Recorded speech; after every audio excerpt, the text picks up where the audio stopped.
Rist þú.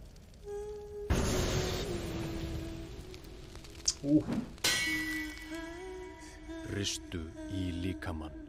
Oh, that's not Japanese. Wow. Ristu í jörðu. Okay, so they have the Japanese translation there for Japanese speaking crowd. Okay, this is authentic, folks. Ristu í sjó. Ristu í bráð. Ristu í fjandmann. Your spoils. Rist þú. Rist þú. Rist þú. Oh. Ristu minni í mig.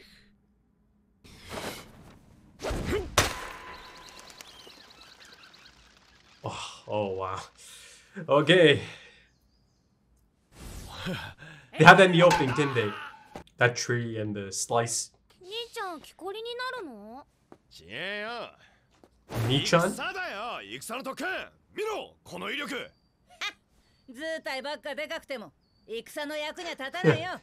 Oh god. Yes. Show us more of this wholesome family. Oh. Oh, it's back. It's back.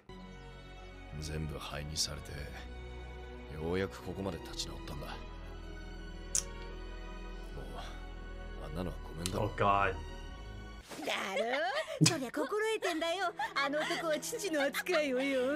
Is that right?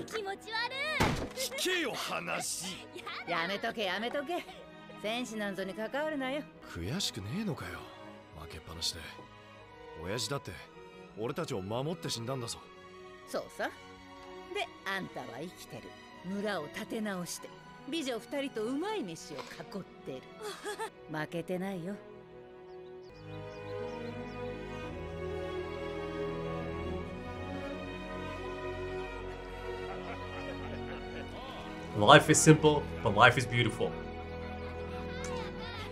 For now.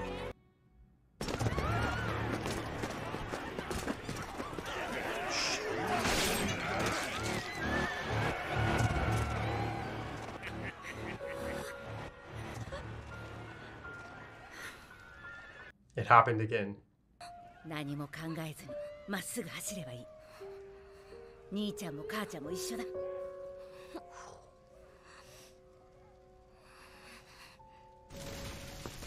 God. Oh, she's gonna run back. I mean, of course, naturally, but...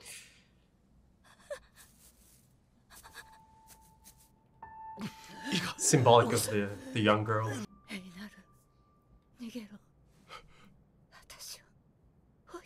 You have to listen right now, man.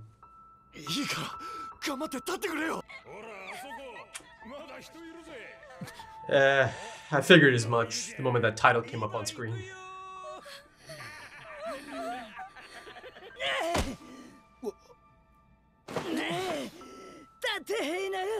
Ainer? Ainer?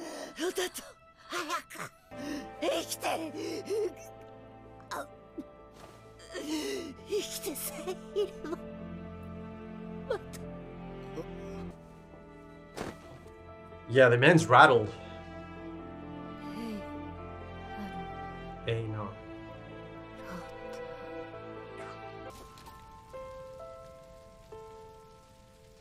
Life is also harsh. They're in shock.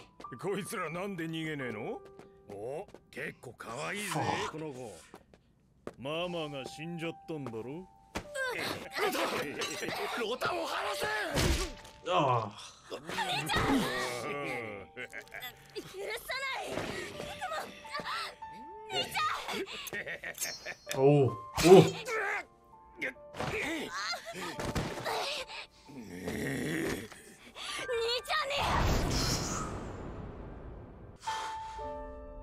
You know, I think she's better off dead. The next few hours would have been hell.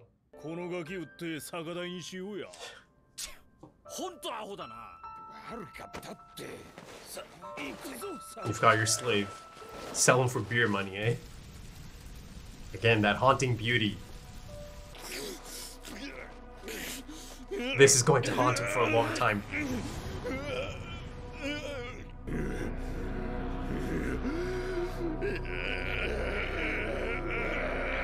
Whoa.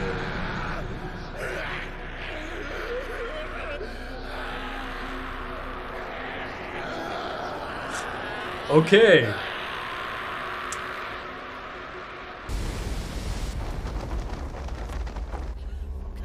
Hey, this is really similar to the ending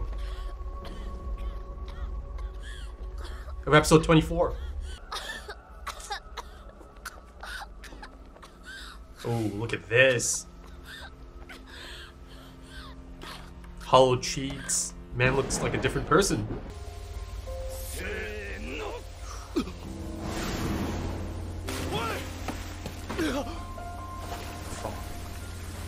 Oh my god.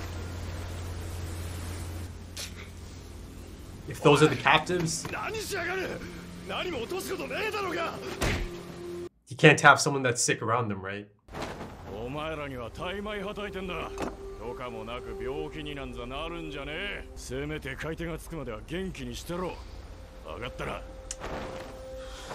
Oh, it's back alright, folks. There's no sugarcoating in this one. Oh.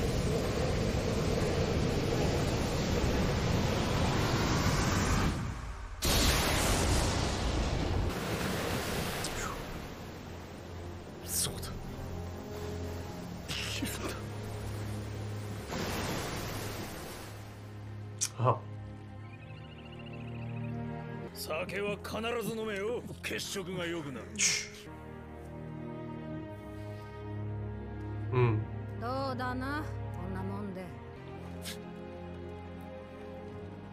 Hold on, is this?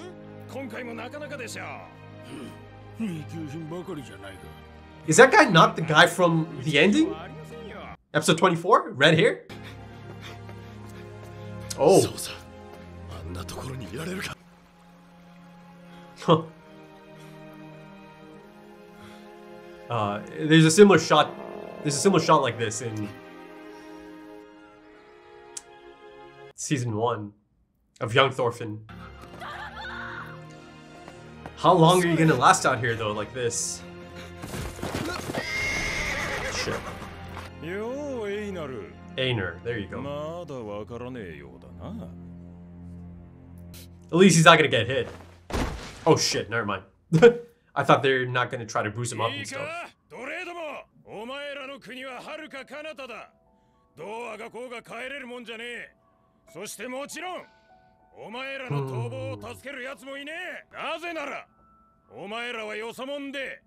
In a foreign land.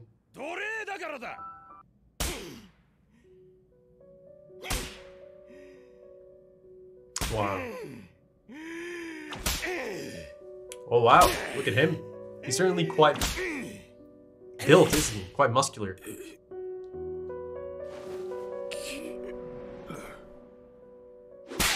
I guess they do have to make an example. I was just kind of assuming, you know, they don't want him to... Okay, a bit of a time skip then, right? So he can heal up.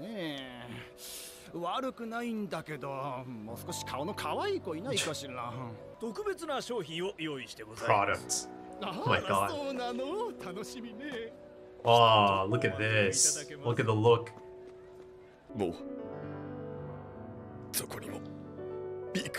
Yeah. That home is gone.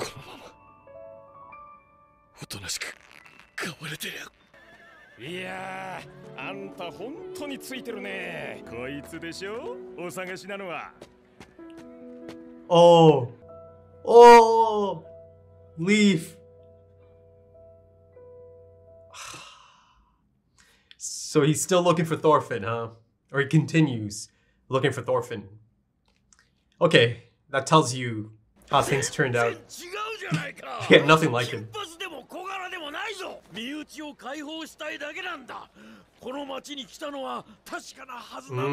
Okay, so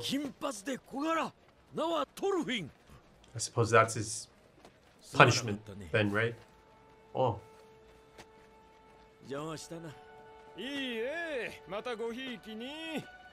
Oh man, imagine 身内を探して訪ね歩いているのか。 to be that close to Thorfinn. Almost take him home and then あんな人 gone に探 again. してもらえるやつは幸せもんだ。 Ooh. Potential new master? Yeah, he's built tough. どうだエイナル。わしの畑を手伝ってみんか。 He seemed yeah. 畑。 I was gonna say he seems like a nice person.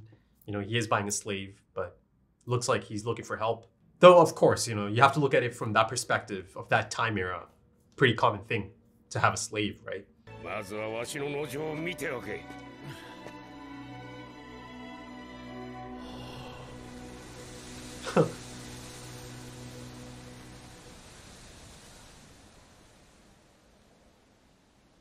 Look at that. Wow.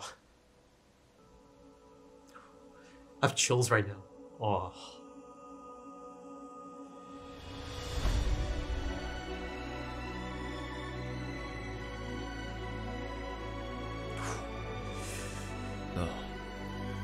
Goosebumps, goosebumps. それでもまだ負けちゃいないってのか。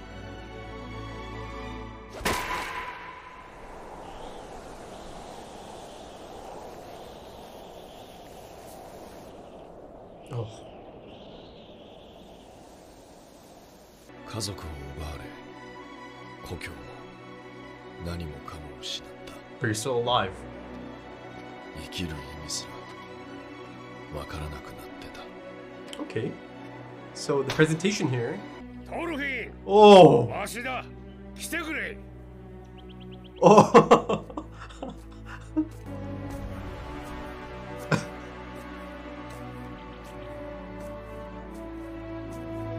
いい主人に飼われて真面目に一生懸命使える。おとなしく飼われてるよ。食いっぱぐれることはね。トルフィン。 Right. Leaf said the name out loud. Ah, okay. This is a really interesting. Oh. ともかくそれが俺とトルフィンの 出会いだった。 The beginning of a beautiful friendship, perhaps? Oh, yes. I was going to say, that's an interesting pairing, isn't it? Given their backgrounds. Whew. Yeah. Okay, let's check this out first. Okay, yeah, it's back, folks. It's back. You know, I've got to say, I believe that is a strong opening. It's a strong start, for sure, to season 2. You know, in that sense, it kind of even felt a bit like Shingeki season 4 part 1, right? Because it begins with a focus on a completely new cast of characters. Of course, you know, by the end of it, there's just the one left, Einar or Einar. I mean, listen, I think they've done a great job here of making a one episode character really compelling. You know, I've got to say, I really like him. I really like him. I really care for him. And I think, you know, it's usually quite a tough task to have the audience take to a character in just the span of an episode. But, you know, in that sense, I think one of the most effective things about this episode is that you really kind of go through this journey. You really feel the hardships that he's been through. And, you know, it's only being portrayed over the span of 21 minutes, 22 minutes, right? If you take out the opening and the ending. And also, you know, in terms of opening and ending, I loved them. You know, I was super happy to get the green light for the opening and ending in terms of, you know, potential spoilers. I loved it. You know, you can see that thematically, it really is quite the opposite. It's quite the contrast from the first ever opening, right? You really feel the rage of that young adult or young child that is Thorfinn, that does kind of grow into a young adult by the second half of the season. Here, you know, it's really quite fitting. The episode, the opening, the ending, everything felt really quite fitting to the themes of the story, to the tone of the story, of the episode specifically as well, right? It's kind of showing us the other end or the other side of it all now, right? From Einar's perspective, you know, the normal people, the average person that goes through this, that has to go through this hell, that doesn't really partake in any of it. Though, of course, you know, there are you know, inklings of, you know, maybe potentially wanting to be a warrior. But the thing I really liked here is that, again, it's quite the contrast from our Thorfinn, isn't it? And, you know, that's another reason I really like this pair up. There's so much fantastic potential there. It really is. But, you know, you see that by the second half of the episode, Einar or Einar, you'll have to let me know the exact version of that. But yeah, you know, you see that he understands that this is not the approach. He knows that if he takes that approach, right, if he lashes out, if he lets anger consume him, he knows he's a goner, right? He'll be killed off in an instant. He knows this. And the thing I really like here is that by the end of it, you see a clear perspective, a clear path, you know, through Einar or Einar, or the path he is about to take or is going to take, right? And he is going to respect his late mother, right? She wants him to live. She's always wanted him to live, because as long as you live, you didn't lose, right? You didn't lose. And, you know, he certainly posed a question to his mom internally, you know, do you still think I haven't lost, right? I've lost everything, essentially.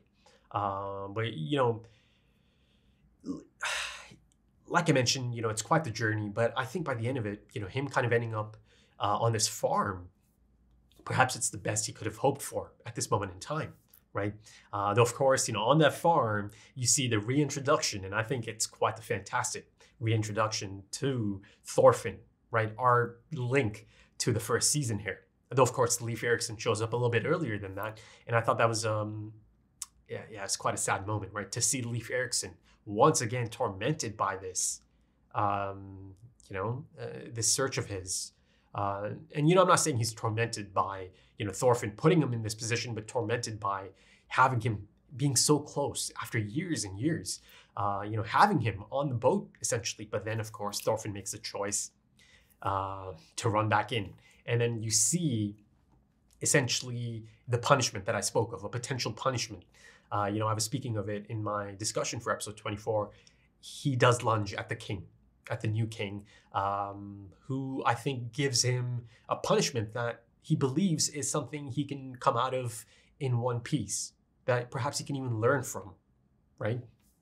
But ultimately, yeah, you know, the new king had to do something about this. He had to take some action, and now Thorfinn is also a slave, right? But, you know, that image of him, I mean, you know, leading up to his big reveal, you know, I was getting really quite teary-eyed, right? Because all of that just came surging back. All of that incredible journey over the span of the 24 episodes of season 1, it just came rushing back. And, you know, it really got me quite emotional to, you know, finally see him again, even though I see him in the opening as well. But to see him proper inside the story that is continuing, and it appears to be a bit of a time skip, right? He is a little bit older.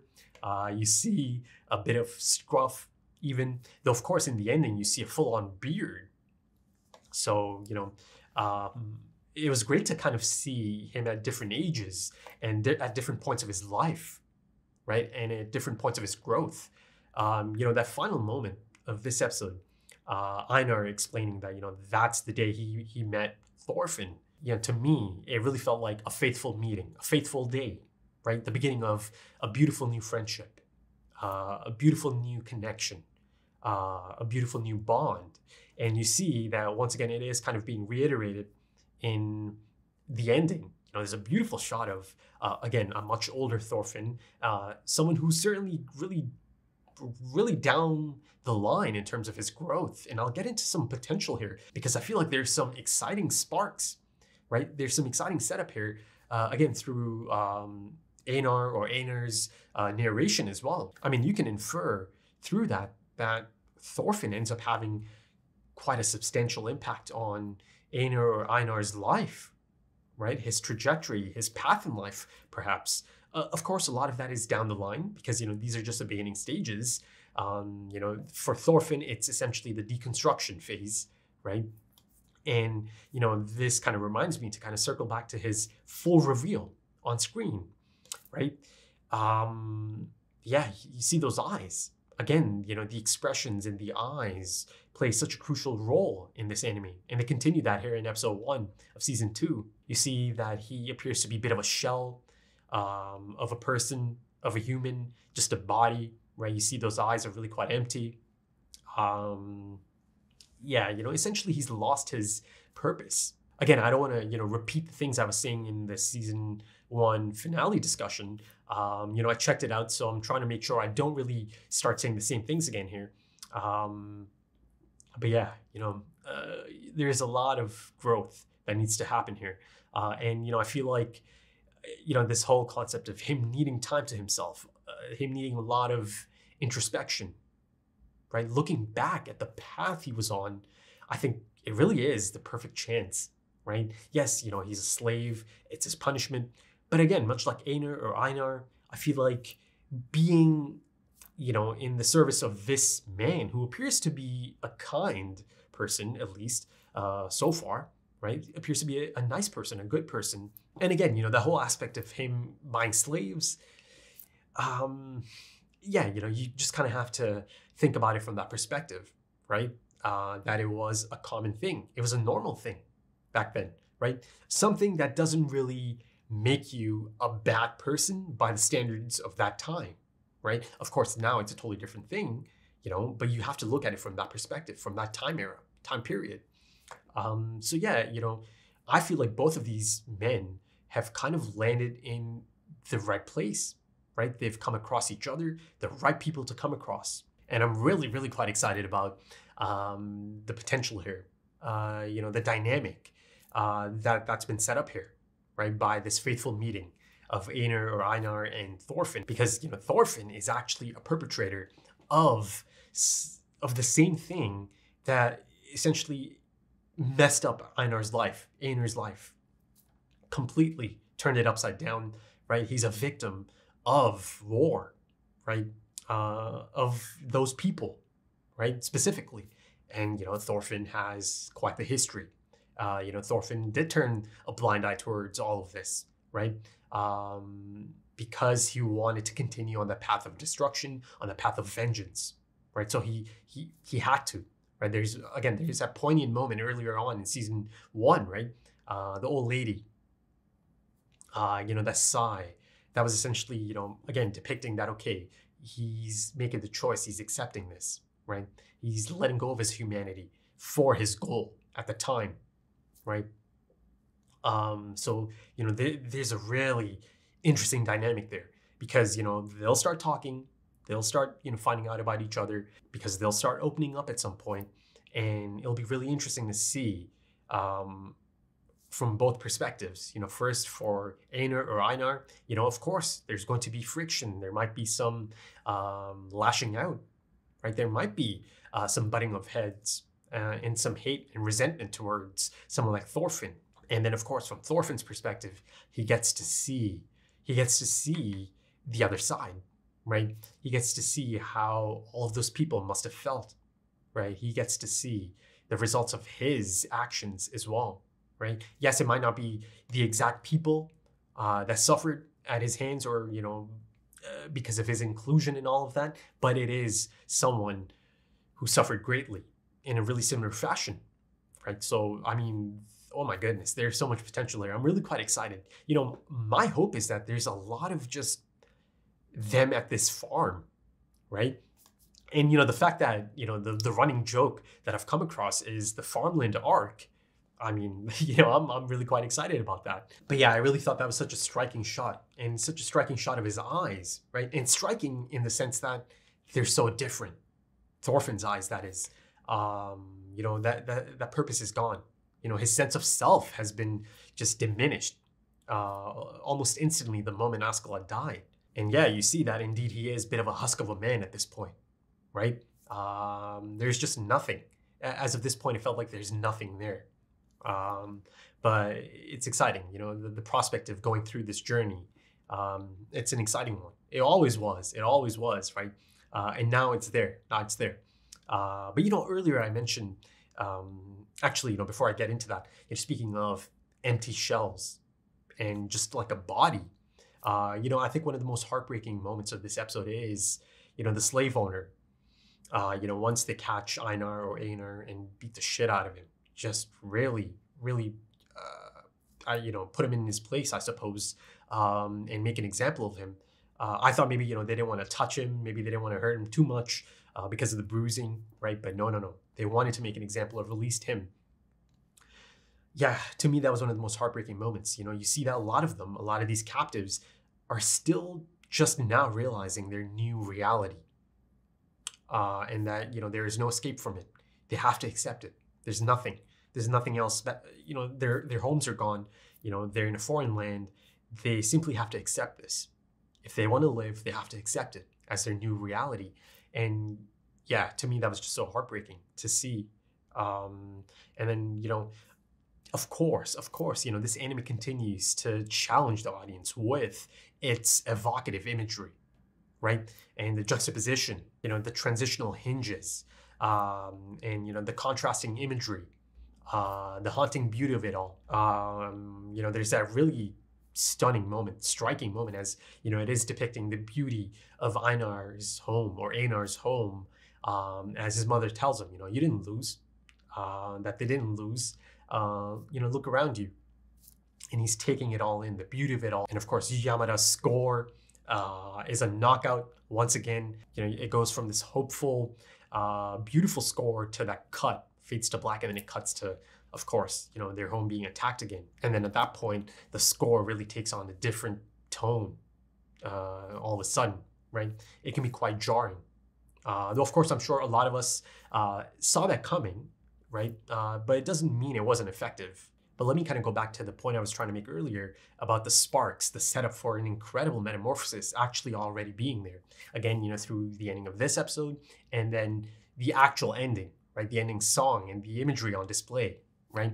Again, that beautiful moment, Einar or Einar comes up behind a much older Thorfinn, puts his hand on his shoulder. And then, of course, you've got the wide shot, really kind of depicting everything you need to know about the future of this duo. But the spark that I'm mentioning, this setup I'm mentioning, to me, it really feels like perhaps, down the line, Thorfinn actually might go from only caring about finding the path for himself, the right path for himself, to actually realizing or coming to realize that he must help others find the path as well, the right path as well. The concept of going from adult to leader, and then perhaps beyond that even, from leader to visionary, right? I feel like there's some exciting setup here already. But yeah, as you can tell, I'm really quite into this new relationship that's about to begin, right?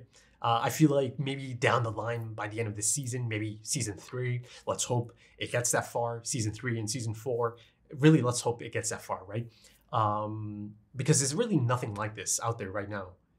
It's so unique, it really is, as far as anime goes. Listen, there might be others in the past, but I mean stuff that's airing at the moment. Unless, of course, I've completely just kind of missed something that is really similar to this, then of course, jump into the comments and let me know. But yeah, of course, all of us want this to continue to its conclusion, right? But yeah, I feel like once all of us kind of get down to that point, I feel like, this meeting, some of these early episodes here in season 2 might be some of the most incredible things to look back to.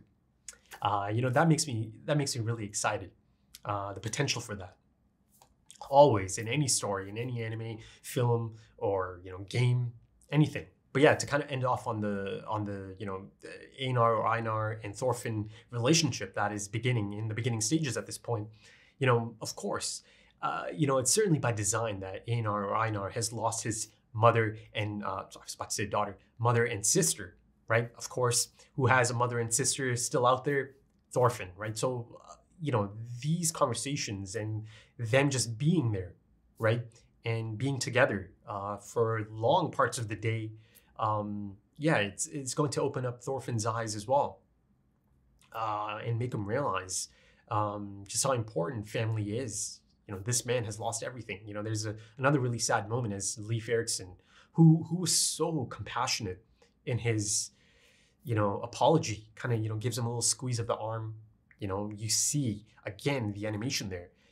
Just through that moment, you could tell how sorry he is for this man being in this position, right? That perhaps he gave him a bit of false hope. And listen, running into someone like Leaf or running into the master that ends up, buying or buying his services. Actually, no, he is buying Einar or Einar, right? That's a rare thing because, a lot of these, especially, unfortunately, a lot of the female slaves, you see that they are being dressed up quite a bit. They're applying makeup. A lot of them are going to have a bit of a hellish life at this point, right? Not everyone's going to have an ideal match. It kind of takes me back to Askeladd's uncle, right? But yeah, going back to the initial point, he's contemplating how he has no one left. He has no family. And, whoever this Thorfinn fellow is, he must be really lucky that he has someone like him out there. Someone like, this gentleman who appears to be his relative. And how lovely is that, to Leaf, indeed, that is a relative that he is looking for. I just feel so bad for Leaf. I do. But, going back to Einar's journey throughout this episode, that moment he kind of just lets it all out. The anger, the grief, the disappointment with himself for not being able to do anything, for being helpless, powerless, right? There's nothing he could have done. He would have been slashed right then and there, right?